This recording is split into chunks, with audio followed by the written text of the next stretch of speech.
their academics, hint, hint. And so you guys are in a very interesting place right now. Some of you guys are starting to figure out what your talents are, the things that you're good at.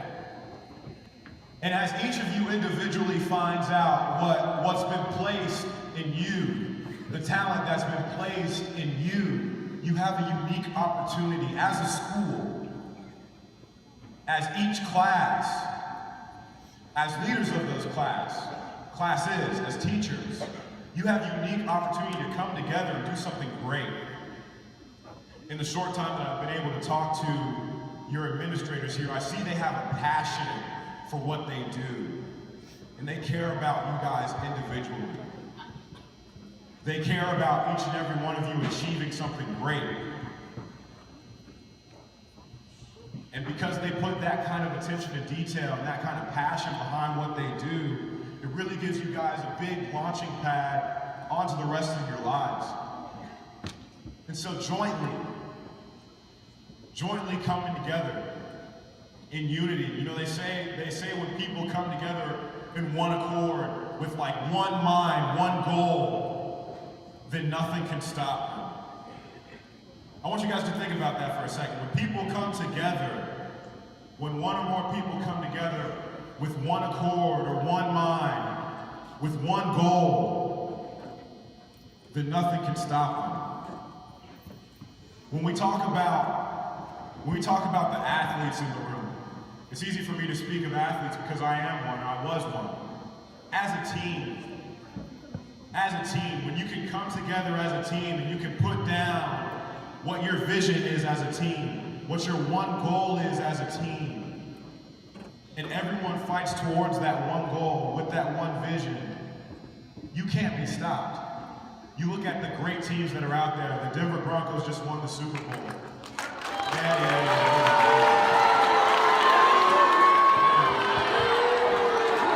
I had to say that because they did win the Super Bowl. But that team had one goal. They had one thing in mind. Listen. That team had one thing in mind. One goal. Lock in. Hear what I'm saying here. And realize how it applies to your life. Each of you is part of a team right now, whether you play sports or not. Being in this school, you are part of a team. You are part of a team. Now, you don't necessarily compete, but you do. With test scores, with attendance. And as much as we don't want to realize that those things are important, as soon as I said test scores and attendance, somebody up there just went, oh, can you just talk about football again? No, but this is so important. This was important in my life. So as a team, you guys have to come together and you guys have to agree that you're going to take school seriously. You have to agree collectively that this is going to be something that's important to you. Jointly, you have to come together and decide, I am going to graduate. You have to decide jointly and for yourself that I am going to go to college and get a degree. People look at me every day and say, why did you stay 4 years at Georgia? Why did you get your degree? I have my undergraduate degree from Georgia in journalism. Everyone asks me, why did you do that when you're going to the NFL, when you're going to be playing in front of millions of people every weekend? Because the reality of it is this. The reality of it is this. If I play 10 years in the NFL, which is far longer than the average, much longer. The average NFL career is 3 years. After 3 years in the NFL, you're not even vested. You don't get benefits. You don't get a pension. You get nothing. That's the average. If I play 10 years in the NFL, 10 years, by the time I get out, I'll be 32 years old. I'll be 32 years old. I want you to think about that. Someone just said, that's old. Sorry, teachers. I apologize. That's so old.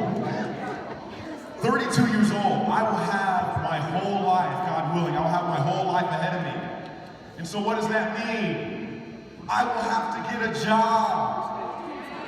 Another job. I have a job right now, but when I am done playing football, I will need another job. Why do I say that? Someone up here just said, because you still want to make that money. Yes. Because at that point, you are going to need to be able to support your family. At that point, you're going to need to be able to support yourself. I am going to need a job. And so I say that to encourage each and every one of you. Have massive visions, have big dreams for yourself individually, and then challenge each other jointly to achieve those things.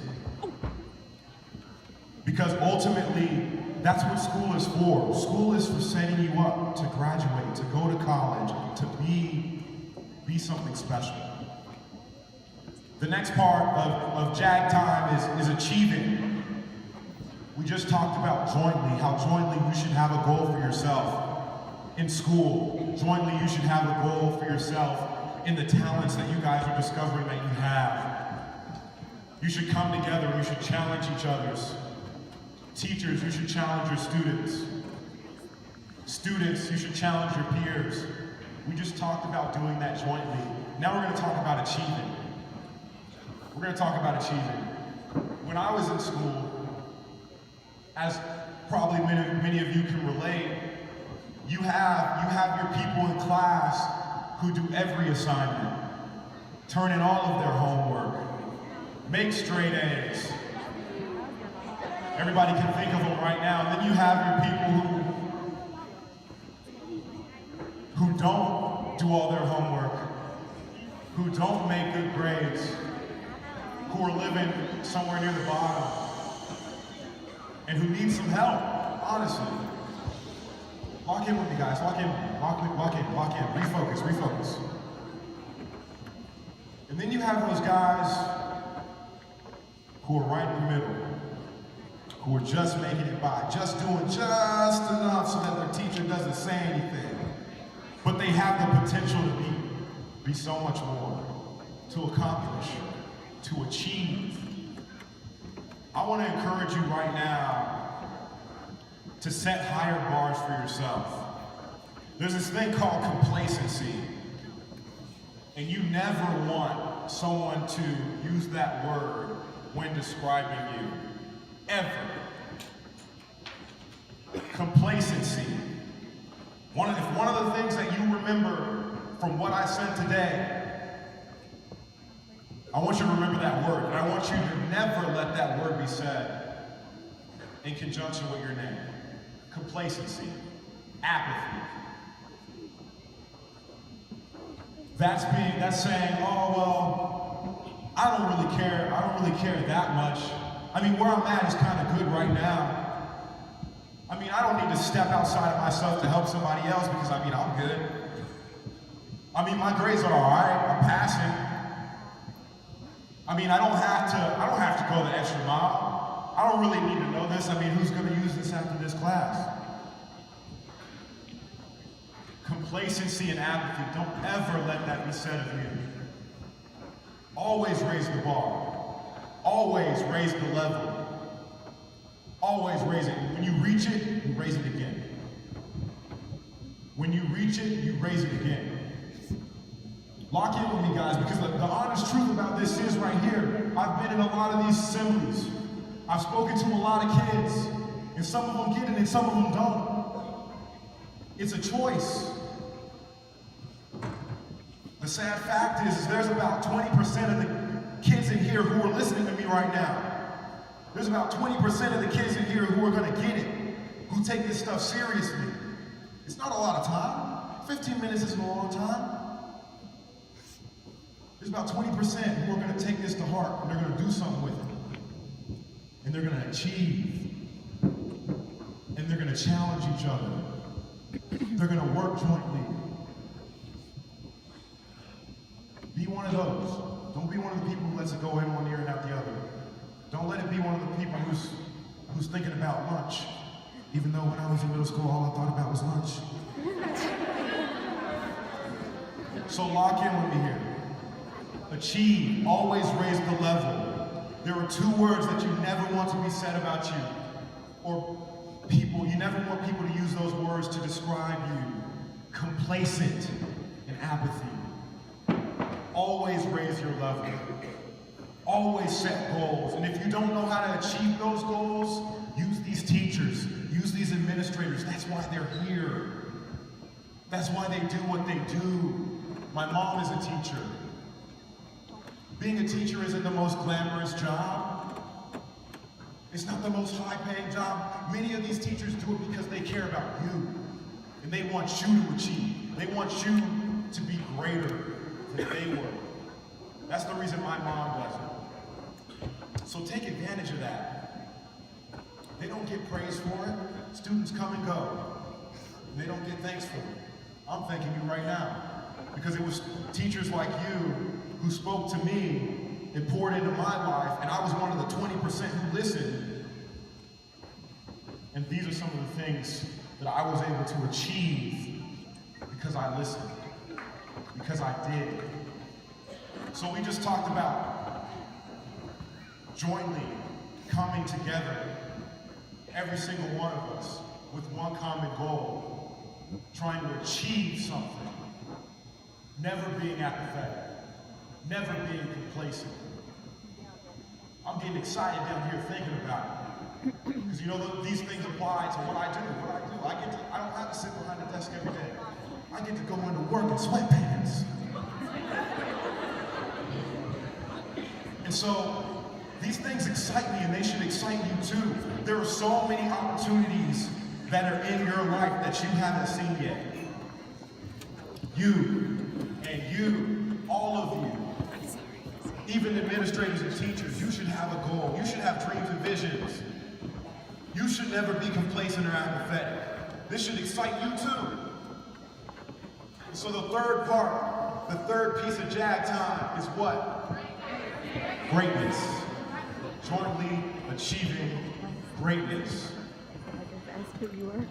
So I want to talk to you guys about what greatness is. And the first thing I want to do when I'm talking about greatness is I want to use an analogy with what I do every day. Many people look at some NFL players, some of the greats, they call them the greats, Hall of Famers, guys who will forever be remembered, enshrined in Canton. And they say, oh, well, that guy was just, he was given a God-given ability. He was just blessed. And he was always going to be great. He was always going to be amazing. We always knew that. That's what everyone loves to say when they see. I go back to my hometown and everybody says, oh, we always knew he was going to do that. We always knew he was going to be great. Now, yes, those people are blessed with that God-given ability. But greatness comes from working at it relentlessly. From being determined that you are going to be great. That's where greatness comes from. And I've had the opportunity to see it. I've been able to play with future Hall of Famers. I've been able to play against future Hall of Famers. I've been able to watch them practice, and they relentlessly pursue greatness. So what does that mean here? What does that mean where you're at right now? That means you relentlessly pursue greatness in the classroom. That means you relentlessly chase greatness in the way that you treat others and the relationships that you have. You never know what your words and your actions in your relationships with others, you never know how those are going to affect another person. With everything that you say right now, you're either building someone up or tearing them down. I want you to hear that. With everything that you say, every word that you say, you're either building someone up or tearing them down. I know they always say sticks and stones may break my bones, but names will never hurt me. That's farthest from the truth. Your words are powerful. And you're either building someone up or you're tearing them down. Relentlessly pursue greatness. in the way that you listen to your parents. I know no one wants to hear about that. Relentlessly pursue greatness in following directions to a T. In the little things. The little things. That's where greatness comes from, is the little things. All right? Relentlessly pursuing greatness in the little things. Not surprised. Any nice surprise? That's where greatness comes from. The difference between good and great is small. The difference between good and great is this big. That's the only difference. I know a lot of people who were good players. I know a lot of people who should have made it before I did. I know a lot of people who played at this level in high school who had the potential to play in college. The only difference was this big. So I want you each to think about the ways in your life that you can relentlessly pursue greatness. All right? Lock in with me here. I'm finishing up over here. All right? So everybody lock in with me. Everybody shake your shoulders out. Take a deep breath. I know a lot of you are thinking, oh my God, that guy talks a lot. He talks a lot. He talks so much. Lock in with me. Lock in with me. All right, we're finishing up. I'm sorry, Lock it's in. in our head. Come on, lock in. Shh. So we talked about Jag time this morning.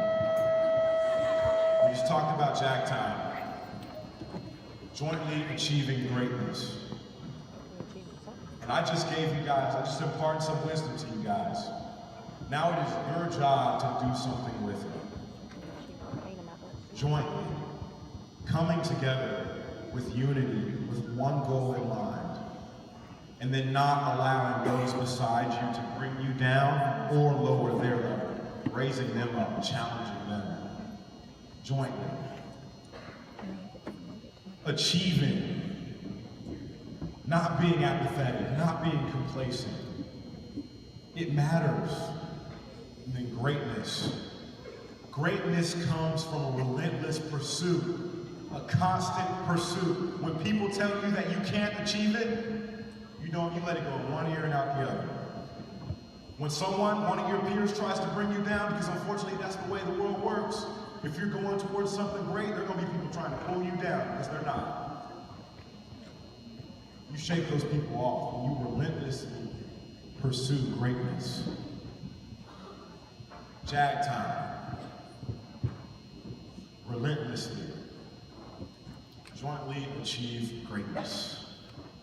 I love that. Jointly achieve greatness. Not only the students, but all you teachers and administrators as well. Because you guys lead from the front, and your leadership will follow. Thank you guys for having me this morning.